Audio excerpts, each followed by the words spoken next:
Hey hello and welcome guys. আজকে আবারও একটা নতুন জার্নি। আজকে যাচ্ছি নতুন এক জায়গায়।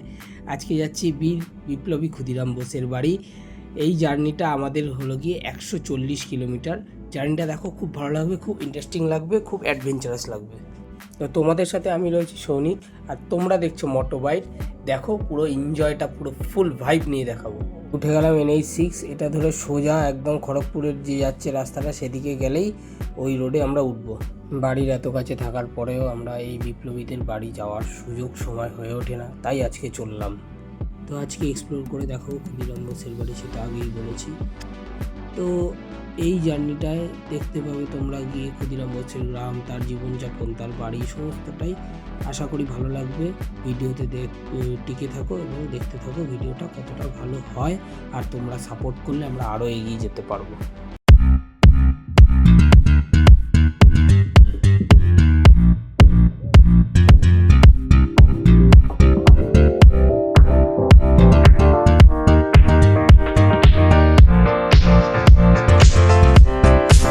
গাইস, ফাইনালি এসে গেছি মেহবনি গ্রাম, ক্ষুদিরাম বোসের বাড়ি। এ দেখো, বাদিকে ফাঁকা মাঠ, ডান দিকে জঙ্গল, এই একটা সুন্দর রাস্তা, গাছগাছালিতে ভরা, খুব সুন্দর জায়গাটা। এইখানে ক্ষুদিরামের জন্মস্থান, উনি এইখানেই বড় হয়েছেন, এইখান থেকেই সমস্ত কিছু ওনার হয়েছে। আজকে আমরা ইতিহাসে যা পড়ে থাকি আর কি। তো জায়গাটা সত্যিই খুব সুন্দর। এই রাস্তা দিয়ে সামনের দিকে হেঁটে গেলে সামনে একখানা আপনার তোমাদের কি বলবো, ওই ক্ষুদিরাম বোসের একটা মূর্তি করা রয়েছে। ডান দিকে যে ঘরগুলো দেখতে পাচ্ছ, এগুলো সিকিউরিটি পারপাসের জন্য সিকিউরিটিদের থাকা, এবং পুলিশ টুলিশ ওনারা থাকে ডান দিকের ঘরটিতে। এখানে একটা জিমেরও ব্যবস্থা আছে। আর এই যে এই একটা পাঠাগার, স্মৃতিস্মরণে যেমন হয় আর কি, বিদ্যাসাগরের যেমন আছে স্মৃতিস্মরণ, সেরকমই।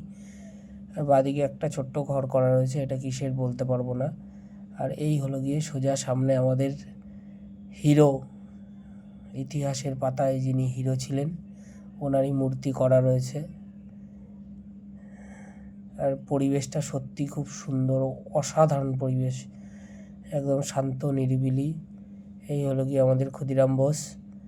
সত্যি এক সময় উনি যা করে গেছেন, আমরা হয়তো জীবনে তা করতেও পারবো না, তবে অনস্বীকার্য জিনিস, একদম সুন্দর জিনিস, খুব ভালো লাগলো। এখানে একটি বাচ্চাদের জন্য প্লেগ্রাউন্ড আর একটা মঞ্চ রয়েছে, যেখানে হয়তো কোনো প্রোগ্রাম হয়। এই হলো কি আজকে ক্ষুদিরামের বাড়ির আপডেট। এই অবধি আজকের ভিডিওটা। জানি না এটাই ওনার বসত বাড়ি কিনা, কেননা বসত বাড়ি বলে আলাদা কিছু দেখতে পাইনি। তো যা রয়েছে এইগুলোই আমরা দেখলাম। তো এই মুহূর্তে আমরা এবার বেরিয়ে যাব আমাদের গন্তব্য বাড়ির দিকে। তো বন্ধুরা, এই চলে গেলাম আমরা ক্ষুদিরামের বাড়ি ছেড়ে। সো গাইজ, আমরা এখন রওনা দিলাম আমাদের বাড়ির উদ্দেশ্যে। এই রাস্তা ধরে আবার সেই পুরনো পথে ফিরে যাব আমাদের বাড়ির দিকে। এই হলো গিয়ে গেট, এই গেটটা পেরিয়েই আমরা সোজা মেন রাস্তা ধরে বেরিয়ে যাব। এটা হলো গিয়ে মেহবনি গ্রামের গেট, এটা দিয়ে আমরা ডান দিক মেন রাস্তাটা ধরবো। ওকে।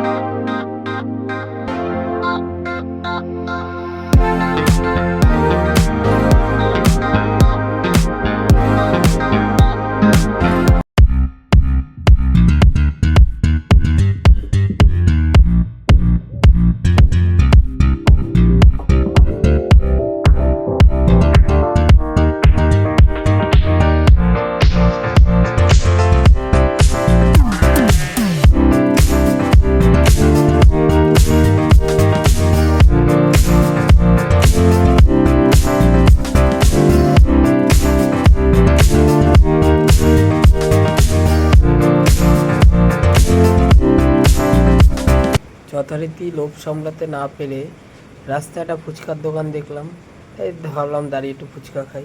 তো চলো ফুচকা খেয়ে আবার আগে ভিডিওটা কন্টিনিউ করছি। এবার ফুচকা টুচকা খাওয়া আমাদের কমপ্লিট, এবার বেরোই, বাড়ির দিকে যেতে হবে। তো একটা ব্রিজ পেরোচ্ছি আমরা, এখান থেকে আমরা বাদিক ঘুরে যাব।